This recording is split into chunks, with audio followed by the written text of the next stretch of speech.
This is Southern Cross News with Rachel Williams. And an 18-year-old man visiting family for Christmas has died in an incident at the blowhole at Blackmans Bay overnight. Police say they located his body in the water, but are unsure of the exact circumstances that led to his death. Police say the man was walking from Kingston here to Blackmans Bay yesterday afternoon. He had planned to meet family at the end, but failed to show up. Rescue workers scoured the area last night looking for 18-year-old Alexander Vincent. His jacket was found in the water and then police found his body. The New South Wales man had been visiting family for Christmas. You can understand what a tragedy it is for the family. I don't know whether these type of things get any worse because it's around Christmas time, but it certainly is a heightened awareness for emergency service workers.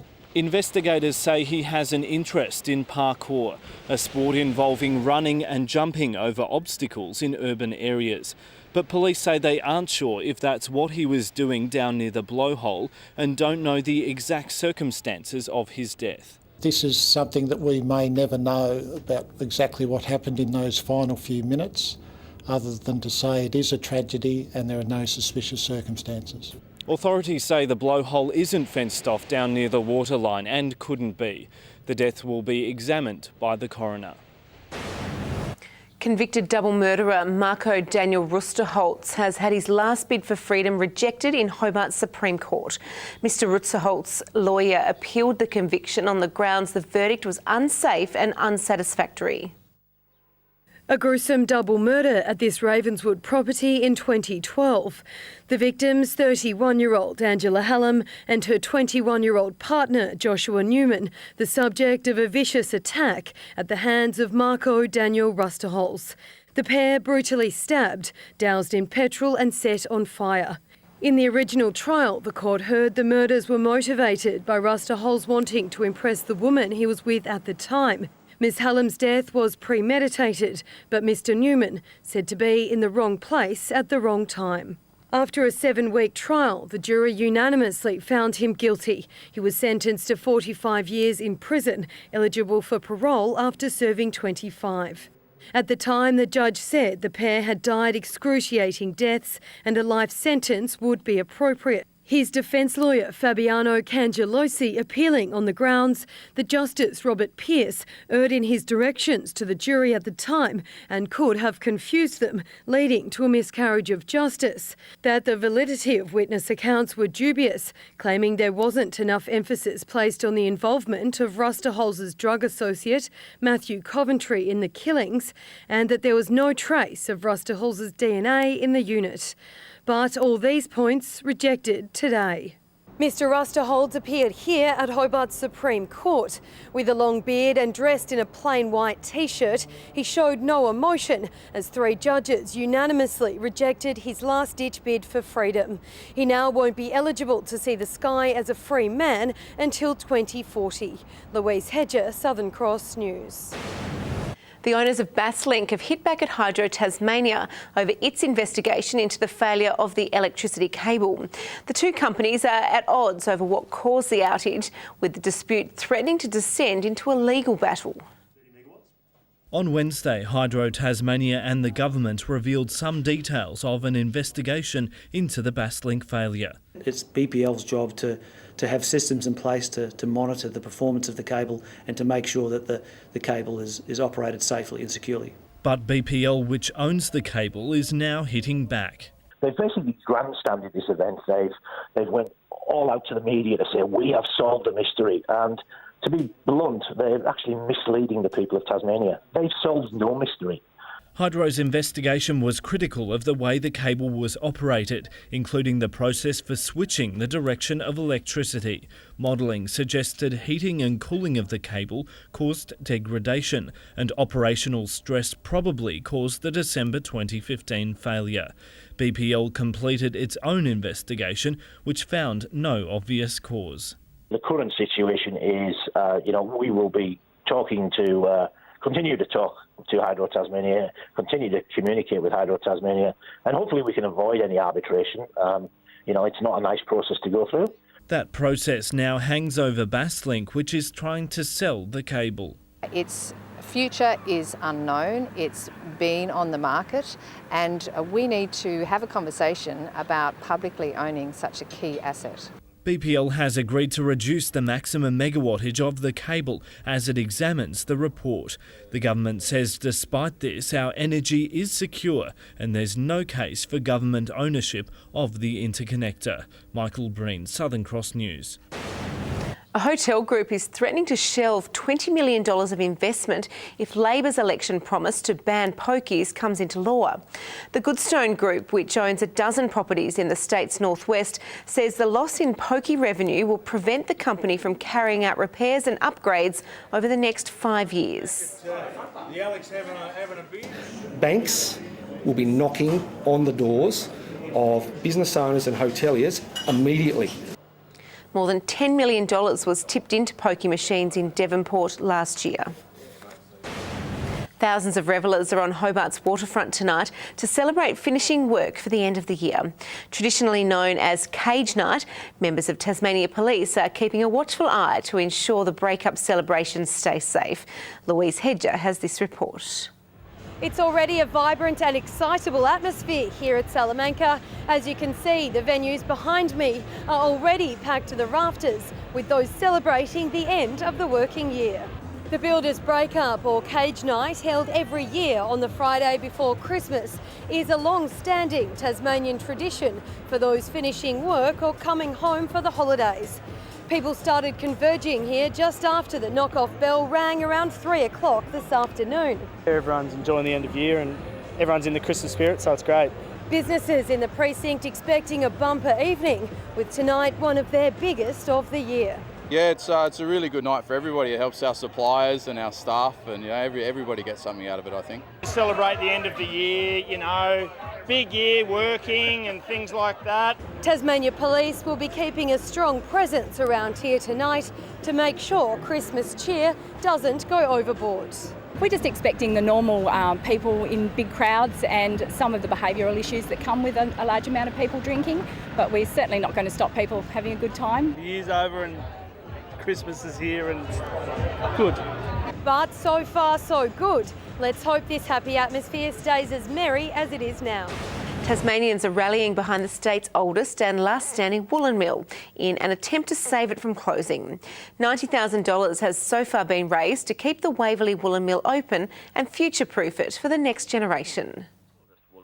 For 143 years, these machines have been busy weaving.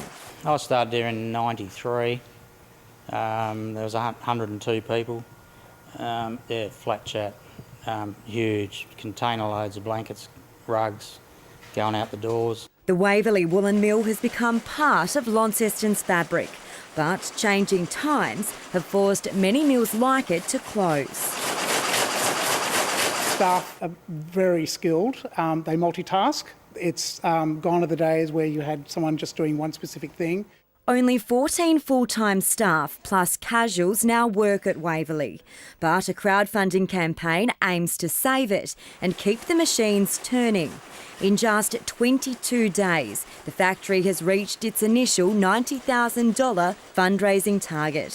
For every $25,000 raised, a tonne of wool can be purchased from local farmers, helping accelerate production and keep staff employed. We had no idea that we'd have this kind of success early on, so I am humbled by how the community has responded to this opportunity to back the mill.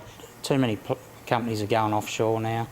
Manufacturing in Australia is, nearly dead. So, for us to keep going, we're the only ones really that have kept going. The mill has been operating since 1874. At its peak, around 300 people worked here. Those behind the fundraising campaign hope it breathes new life into the factory. I would love to see over 160,000 raised because we could start bringing in new designers, we could produce a lot more, we could begin to sell offshore as well and be able to export this little piece of Tasmania to Europe, to the United States. And I think having this extra cash will help us. The company also hopes to buy a sample loom to help improve production, a community proving it wants its mill to keep spinning. Monika Dadsen, Southern Cross News. With more than 10,000 people expected to make the journey to Marion Bay for the Falls Music Festival over New Year's, the Tasmanian Greens are calling for pill testing to be brought in to minimise the risk of a deadly overdose. About 2/3 of the people who have their drugs tested put them in the bin.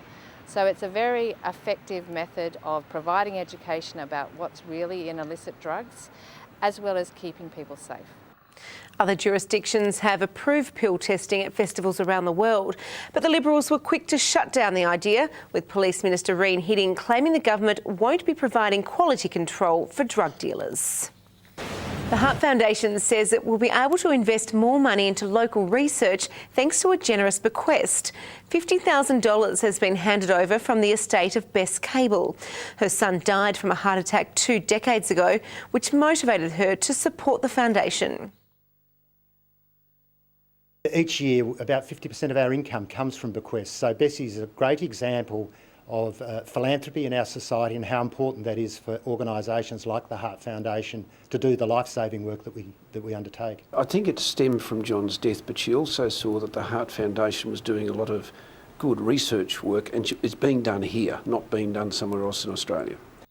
The money will go towards funding for 6 local research projects. Now look, business and finance with thanks to Tasplan, your local super fund. The Australian share market has ended the day and the week above 6,000 points as stronger commodity and energy prices lifted stocks despite a relatively quiet final pre-Christmas session. The ASX 200 index has risen by 9.3 points. And a short time ago, the Australian dollar was trading at 77.13 US cents and 109.9 New Zealand cents.